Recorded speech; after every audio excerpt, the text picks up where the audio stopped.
You know, if a story sounds too stupid to be true, it probably is. Yeah, here we come. Hey, here we come.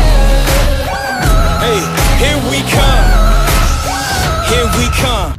I saw an article on BuzzFeed about a Russian activist who was protesting manspreading on a Russian metro station, allegedly by pouring a mixture of bleach and water on the groins of men who were manspreading in the metro. For those of you who don't know what manspreading is, it's when apparently a man only sits with his legs spread wide, and some people have interpreted this as being sort of like an act of male dominance, a man showing off his genitalia to exert dominance over his surroundings.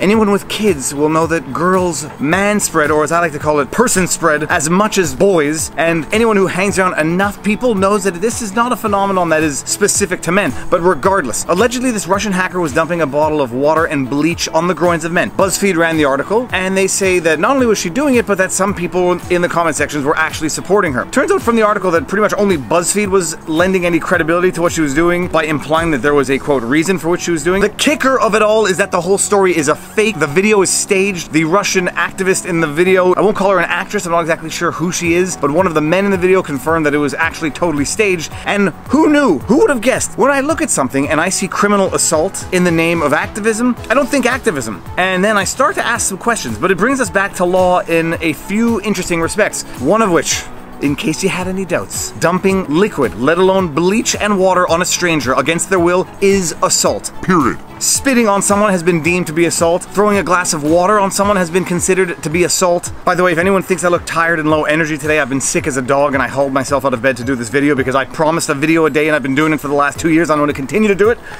Oh, even if I feel terrible. The definition of assault under the Canadian Criminal Code. And I quote, "A person commits assault when, without the consent of another person, he or she applies force intentionally to that person, directly or indirectly." That is where spitting, throwing water, throwing liquid has been considered to be assault. While openly wearing or carrying a weapon or imitation thereof accosts or impedes another person or begs.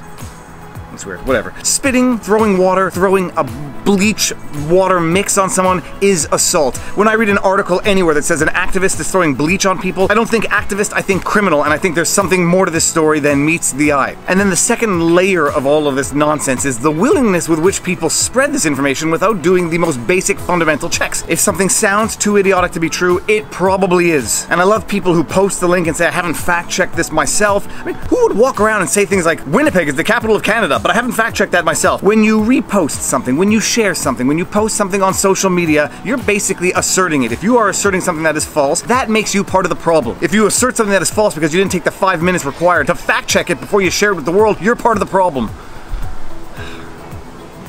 And people who say it's a prank so it doesn't constitute assault, a prank is not a defense to assault. The reason being that the essential elements of the assault, what we call the mens rea and the actus rea, exist, regardless of whether or not it was a prank. The mens rea is the intention to do it, and the actus reus is the act of having done it. So let's look at assault, for example. Without the consent of another person applies force intentionally to that person. It doesn't say that there is an exception for intentionally in jest or intentionally as a prank. The actus reus is intentionally, without the consent, applying force to another person.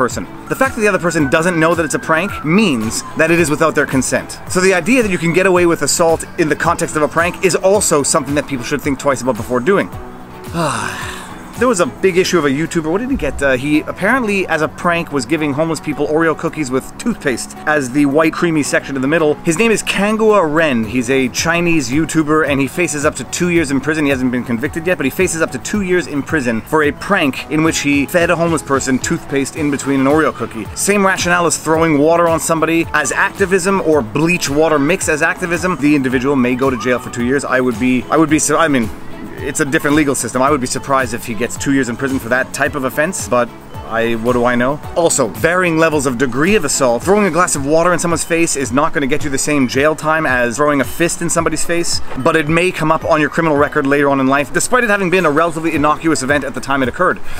Just a little tidbit of information for anyone who's actually interested in the law behind it. There are 2 types of assault. There's regular or simple assault, and then there's aggravated assault. Simple assault is what we call a summary conviction crime, which means that you can't get sentenced for more than 2 years in prison, and it abides by a simplified sort sort of procedure, which we call a summary conviction, as opposed to an indictable offense, which is, say, aggravated assault. And the difference between simple assault and aggravated assault is when you actually wound, maim, or endanger the life of the person. In the context of the assault, that is an indictable offense, and you are subject to imprisonment of a term not exceeding 14 years. All of this is subject to the caveat that this is not legal advice. I did criminal law. It was the worst grade I got in law school, but there are certain basic topics and basic concepts that I got, if only for my own benefit. I don't do pranks on this channel anyhow. For those of you who don't know me, I am a Montreal litigator turned YouTuber. I've been making daily videos for almost 2 years, since November 2016. Cooking, fishing, drone, law vlogs, commenting from a legal perspective on contemporary issues, daily videos. Like, share, and hit the notification button, please. Like, share, hit the notification. Like, share, hit the notification.